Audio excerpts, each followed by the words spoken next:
नमस्कार, स्वागत है आपका एक और नए वीडियो में। बुरे हालात कुछ ना करने पर भी आ जाते हैं, लेकिन अच्छे हालात पैदा करने के लिए एक्शन लेना पड़ता है।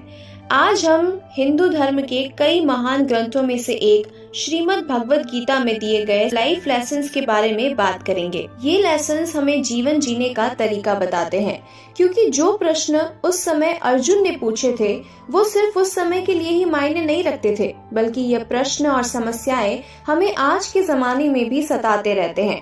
जिंदगी की जंग में भगवत गीता की बातें हमें ये समझा सकती है कि हमें हर मुश्किल समय में खुद को कैसे स्थिर रखना चाहिए और हर परिस्थिति में कैसे काम लेना चाहिए। भगवत गीता शुरू ही इस उद्देश्य के साथ होती है कि अगर आप कुछ हासिल करना चाहते हो, लेकिन आप खुद कुछ करने के बजाय अपनी किस्मत को भगवान पर डाल देते हैं कि वो आपका काम करे और वो आपकी लाइफ को बेहतर बनाए, तो ऐसे में आप कर्म ना करके खुद की ही जिंदगी को खराब करने का काम करते हैं। भगवान श्री कृष्ण ने भगवत गीता में कर्म को ही महान बताया है।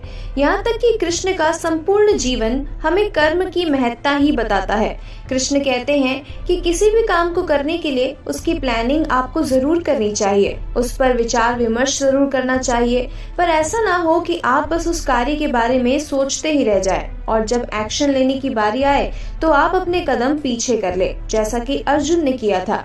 अगर आप अपने जीवन के युद्ध को जीतना चाहते हैं तो आपको मैदान में उतरना ही होगा। ये जंग आपकी है, ये जीवन केवल आपका है और इसमें क्या करना है क्या नहीं, उसे कब करना है कैसे करना है, उसका निर्णय करने वाले भी आप ही हैं। अपने विचारों में उलझ कर मत रहिए। अगर आप इसी तरह बैठे बैठे अपने हालातों पर रोते रहेंगे, अपनी परिस्थिति को कोसते रहेंगे, अपने जीवन को कोसते रहेंगे, तो आपका जीवन कल भी वैसा ही रहेगा जैसा आज है, या फिर हो सकता है कि वो इससे भी ज्यादा खराब हो जाए।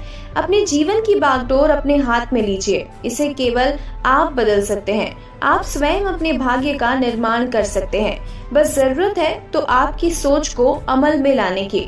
यदि आप हाथ पर हाथ धरे बैठे रहेंगे तो हो सकता है वो आइडिया जो आपको आया था और आप बस उस पर सोचते ही रहे, अब अगर वो आइडिया किसी और को आ जाए और वो तुरंत उस पर एक्शन ले ले और आगे चलकर अगर फ्यूचर में उसी आइडिया की वजह से वो कोई बड़ी सफलता हासिल करे, तो आप बस मुंह लटकाए देखते रहेंगे कि ये तो कभी आपने भी सोचा था। अगर आपने उस वक्त कुछ किया होता तो आज आप उस व्यक्ति के स्थान पर होते और आज आप भी सफल होते। अगर आप कुछ नहीं करेंगे और बस बैठे रहेंगे तो आप अपने हालात और खराब कर रहे हैं। लेकिन अगर वहीं आप छोटे छोटे कदम भी उठाते हैं, अपना एक लक्ष्य निर्धारित करते हैं, तो धीरे धीरे आपके वही छोटे छोटे कदम एक दिन आपको एक बड़ी सफलता की ओर ले जाएंगे। इसीलिए श्री कृष्ण ने कर्म को सबसे बड़ा बताया है, क्योंकि कर्म ही जीवन है। अगर आप खाना भी खाते हैं तब भी आपको उसे चबाने का कर्म तो करना ही होगा।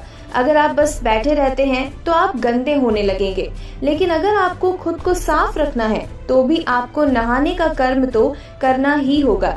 लेकिन अपने भाग्य के भरोसे बैठ जाना और बड़े बड़े सपने देखना ये जीवन नहीं है, बल्कि जितने भी सपने आपने देखे हैं उनके लिए जी तोड़कर मेहनत करना और ठान लेना कि आप उसे करके ही रहेंगे। अपनी आत्मा अपने दिल से उस कर्म को करना, लगातार करते रहना, एक्शंस लेते रहना, छोटी छोटी बातों में निराश हुए बिना बस निरंतर अपनी मंजिल की ओर आगे बढ़ते रहना ही आपको सफलता की ओर ले जाएगा।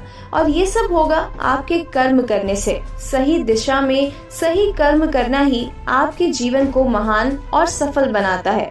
तो उम्मीद है आपको ये वीडियो पसंद आया होगा। आपने इस वीडियो से क्या सीखा कमेंट करके जरूर बताइए।